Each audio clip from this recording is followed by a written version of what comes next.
And we're back with the Texas Oil and Gas Podcast. We appreciate you tuning in to today's episode. This is episode 211.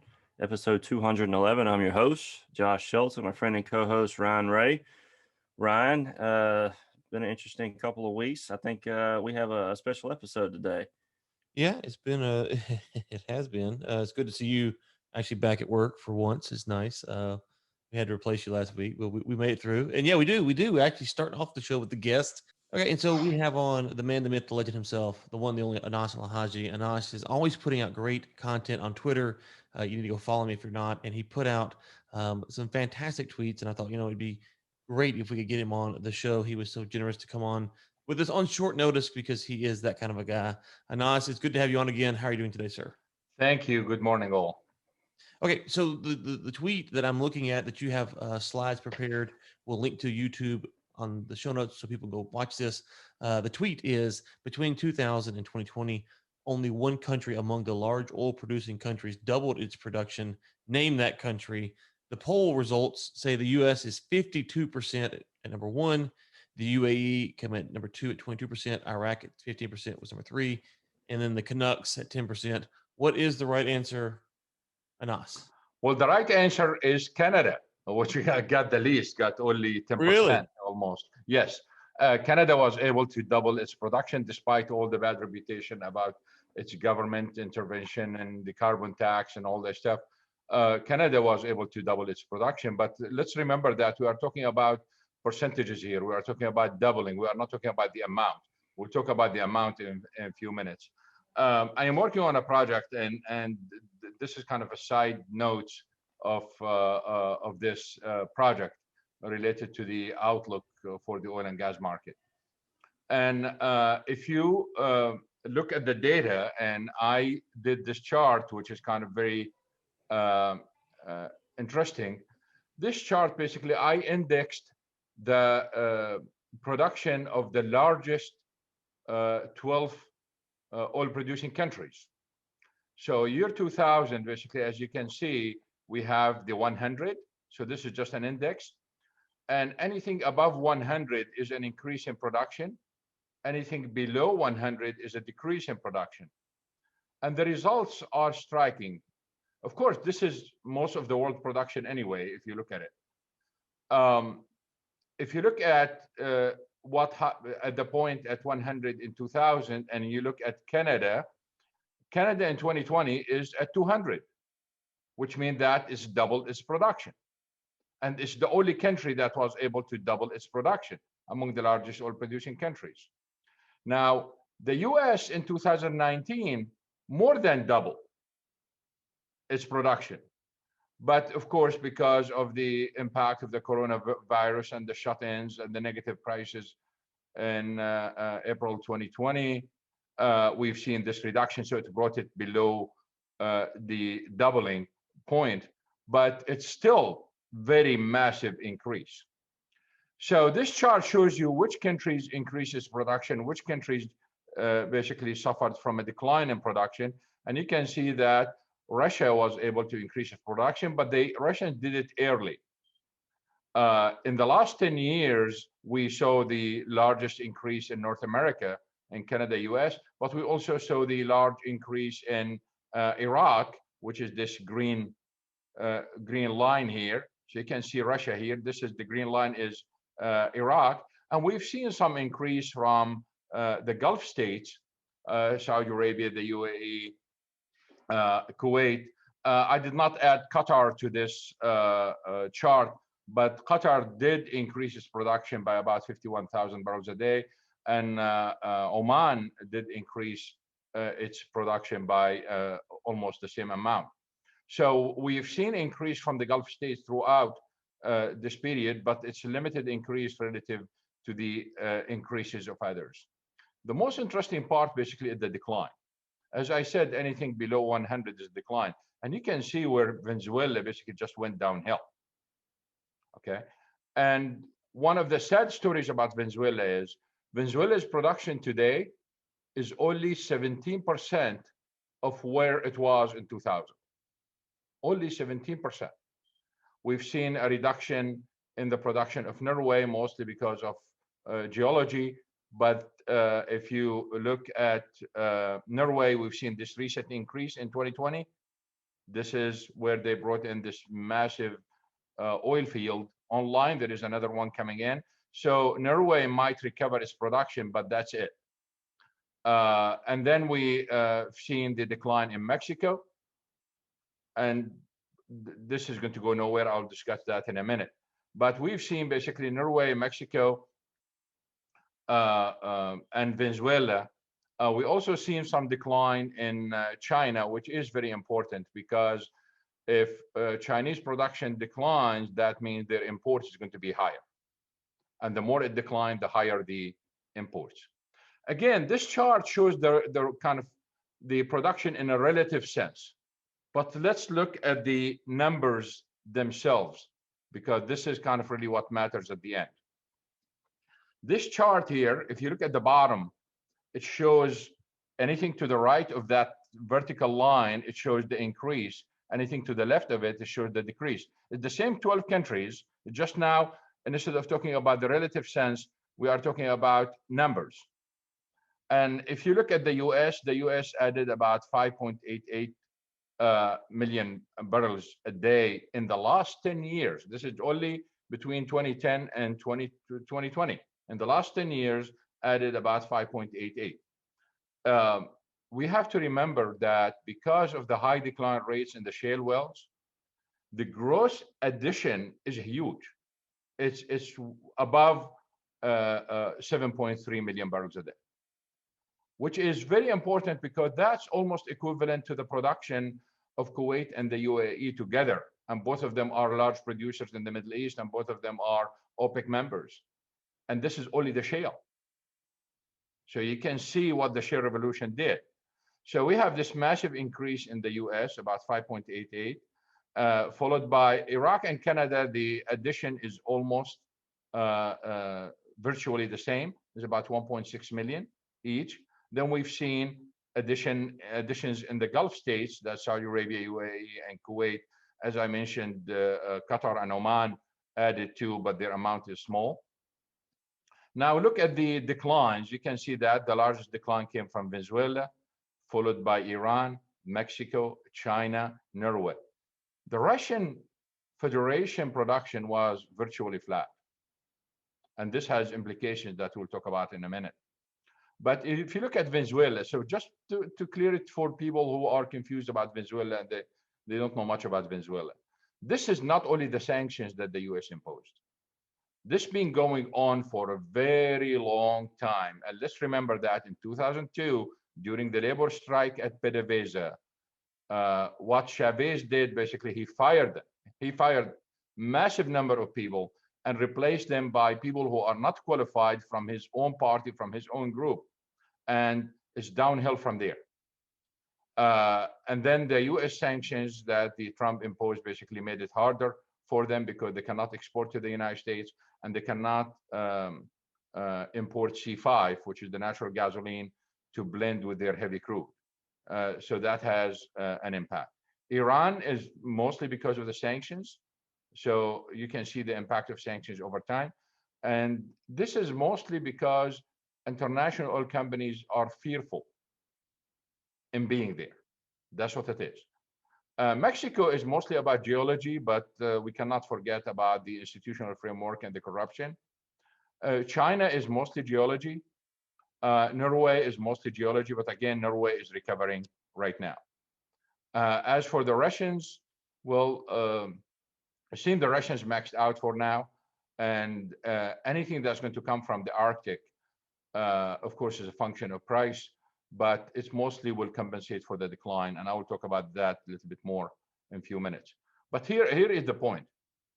The net increase, if you take the net of those declines and those increases, the net increase is about 6 million barrels a day, which is almost the 6 million that the US added, which is, by the way, equivalent to the effective spare capacity that exists today.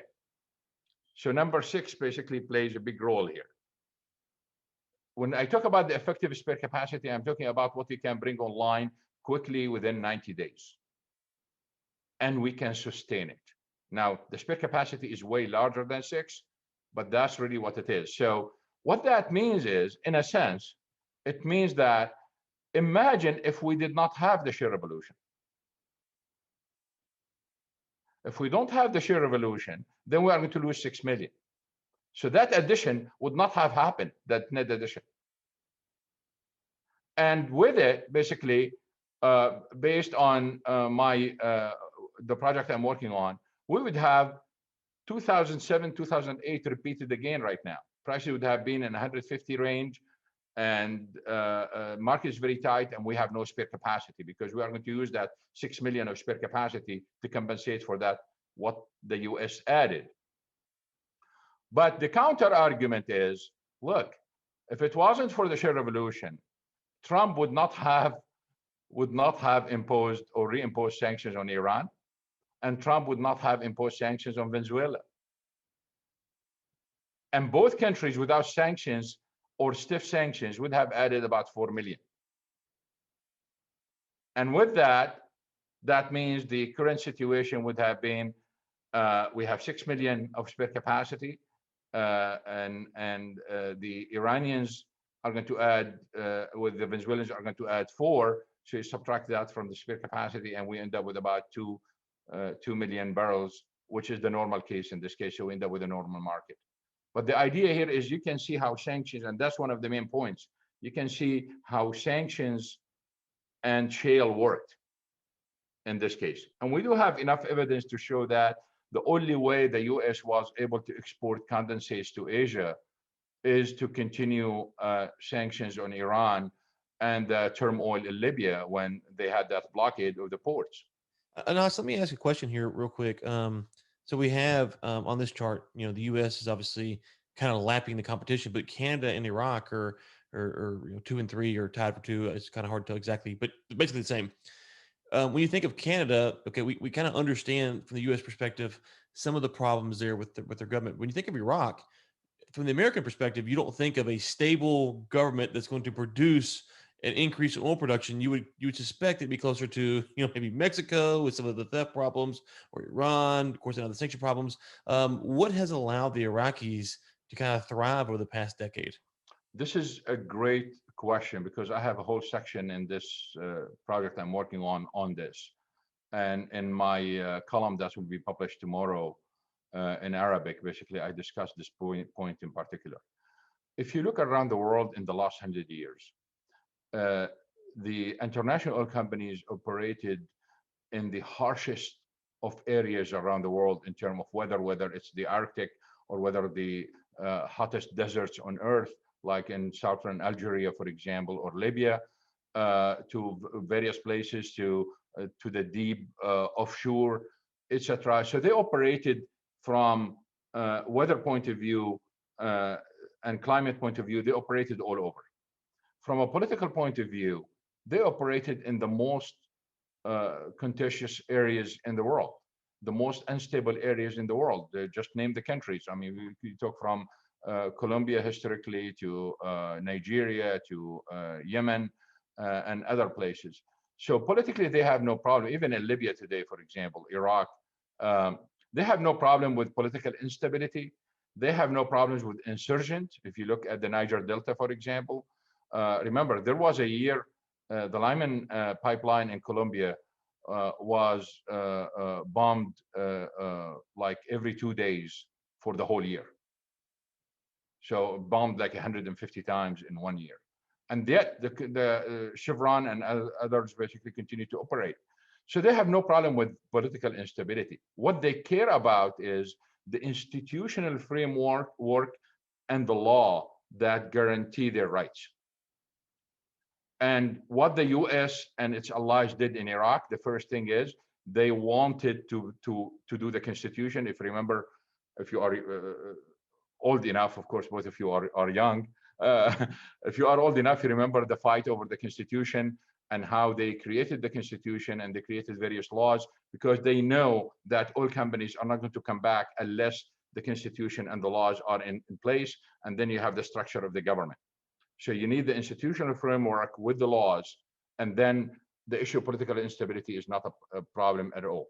If you look at Southern Sudan, for example, historically, we had basically companies, literally, they have their own armies historically in Southern Sudan when Southern Sudan and Sudan were united at that time.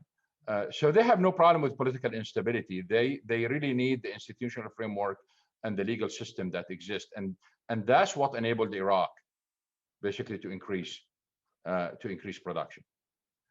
The final point basically is on the outlook, and what we can get out of this one here is looking forward on the supply side. The conclusion is most of the increase in the future, when I say the future, basically I'm looking at the next 30, 40 years. Most of the increase is going to come from the Gulf region, that's Saudi Arabia, United Arab Emirates, Kuwait, Iraq, and Iran. And North America, that's the United States and Canada, not Mexico. So most of the increase is going to come from there. The others basically are just noise. We might see something out of offshore, mostly from Brazil. For Russia, I think is going to struggle keeping this production, even with the Arctic. So it's very hard for me to see the Russians increasing production, given that some of their oil fields are the oldest in the world.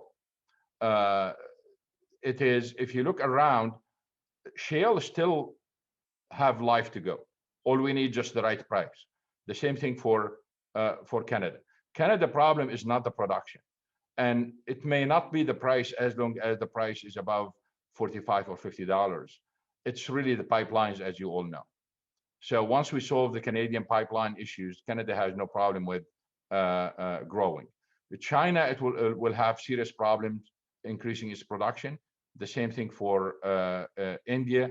Norway, well, little bit, not much above what they have right now. So you look around the world and you look at it country by country, and you can see that the additions are going to come from the Gulf and North America. And I emphasized on those tweets on saying and instead of versus, because you remember I did not have time to put that slide, the cover of the Economist, which shows the Saudis versus shale, or Sheikh versus shale, cowboys. It's not really that way. And the reason why it's and not versus, because the demand in the future is going to be higher than all expectations that exist out there today.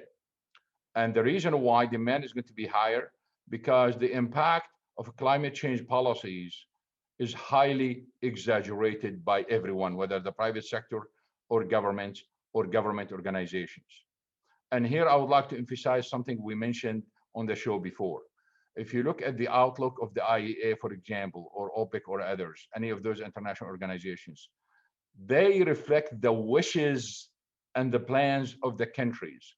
An analyst working for the IEA cannot come to a country, to a member, and tell them, oh, by the way, I doubt that you can deliver this. I doubt your policy will succeed. They cannot say that. They'll get fired. Or probably they will get some note from their bosses or something. But the idea is they cannot. They have to take member countries, whatever they send them, whatever policies they take them as is. And we know we have hundreds of books and articles, etc., talking about government policy failure for the last 120 years or so. So the idea here is that those outlooks are really optimistic regarding the impact or the success of climate change policies. And therefore, demand is going to be higher, while the supply is going to be highly concentrated and not enough to meet that demand. And I'm talking here general picture. I haven't even delved into the details and this stuff. The final point basically is ESG. ESG basically, I know some people are talking about decline in production because of the impact of it, et cetera, et cetera. No. What we are going to see is the big companies and companies that want to show that they care, they are going to dump certain assets. They see risk in them to the ESG, and others are going to buy them, whether they are the Chinese or the Indians or any other country or any other company that does not care much about what those companies care about. So those assets basically will continue to produce no matter what. The irony here is, and a lot of people do not know this, but this is kind of a fascinating part, that companies are going to claim things that been there forever as part of ESG. And let's remember the Walmart example. When Walmart decided to be green, they hired a guy, put him vice president for sustainability or something, and he went in, studied thousands of stores, and he found out that Walmart was already green because of the skylights in the ceiling of the store. It's So- like Google has on their thing, carbon Absolutely. neutral since 2007. Like, okay, that's funny how that works. Absolutely. So companies are going to go back and look into what they have, and all of a sudden say, oh, we can already cover, let's say 30, 40, 50, 70% of ESG from things that already exist, which literally has no impact on the climate or anything else. Just things are going to be counted, like big windows, for example. And this is no joke. I mean, big windows are going to play a role here. And as you know, I always mention private stories on your show. So I will end with this story. When I was in Colorado teaching at Colorado School of Mines years ago, I wanted to buy a second car, and I wanted an SUV. So I found an ad for a trooper, and I called, and a lady answered, and I told her I'm interested in the car, how I can see it, and I start asking her questions, and literally, the answer was like this. I asked the question, does it have an AC? Because in Colorado, you ask that question. Mm. And she said, literally, no, but it has windows. So that ESG right there. It's ESG. Oh, well, I've got big windows at my house, so I'm gonna claim those. Anas, you are up against the clock, so let me ask you this quick, just a quick answer here. As I'm looking at this last chart, and again, folks, go check this out on YouTube. From what I understand, you're saying U.S. shale producers are in a good spot. And summarize a few things you said. If Chinese production continues to slough off or slow down, that's good for U.S. shale producers because China will have to buy more, and they're a huge buyer of oil right now. Venezuela and Iran are kind of in a tough spot. The one thing that this chart doesn't account for, and I'm curious how you think about this, especially from the U.S. perspective, is I don't want to say concern, but what about the rise of African oil and gas? Because there's a lot of talk now about new discoveries, putting focus there, their oil and gas industry coming to maybe potentially be OPEC members. Any thoughts on how that might impact the U.S. shale producers? Well, as you know, in West Africa, especially a country like North and West Africa, a country like Libya or Algeria or Nigeria, they produce light oil that is similar to what U.S. shale produces. Of course, there are some differences, but generally speaking, it's light oil, and probably it's better than shale. And they have a lot of condensates, so they will have an impact. The problem is, it is very clear in those countries for various reasons. If you look at Algeria, for example, they've been struggling with the production for about 20 years right now. If you look at Nigeria, I mean, they go up all of a sudden and then they drop all of a sudden. So if you are looking at consistent numbers, it's very hard to see that coming out of Africa. One of the ironies, and I hope people will not misunderstand what I am saying. One of the ironies is some Canadian politicians historically were promoting oil sand as, we are a democratic country, unlike other countries in OPEC or in Africa. Well, that's funny, because what they meant was, and they said, we are politically stable relative to those countries and relative to the Middle East. That's a false argument, because there are more interruptions in Canadian and Norwegian oil production due to labor strikes than any of those countries. And if you look at Libya under dictatorship of Gaddafi, they've been producing 1.6 million every single day for about 25 years straight. No interruption. And who dared to go on a labor strike in Libya during that time? Okay.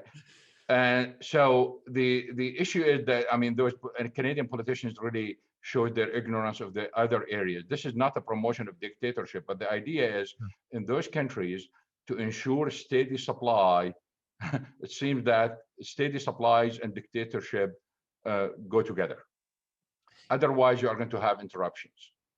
And that's what we see in places like Nigeria today. Okay, well, Anas, thank you again for this. Fantastic. Everybody follow Anas on Twitter at Anas Alhajji, or that is the name of his website, anasalhajji.com as well, I believe, right? Yes. Also, yes. go ahead and quickly promote your Arabic Twitter. I don't. Well, the whole idea here is I tweet a lot in Arabic and I retweet from the only Arabic energy-based website, which is called Attaqa. Just make sure, if you never experience this, you will love it. Just click on the translate button on Twitter, and it will translate the tweet. And if you go click the link, you can just go to Chrome or Explorer or any web browser you are using and just switch the language. And the translation in the last 2 years improved substantially. For Twitter translation, it's amazing. So just click on translate and you'll love it. Awesome. Absolutely. All right, Anas, thank you so much. Appreciate your welcome. time as always, and look forward to talking to you soon. Thanks. All right, Joshua, we got anything in the roundup, or is that it for the day? Not much, Ryan. A couple of things. First is there's a Wall Street Journal article. I'm just going to put it in the show notes. We don't have to go over it very much, but in the article, it mentions right now Biden is pushing for OPEC to increase production so that he can get the gas prices down.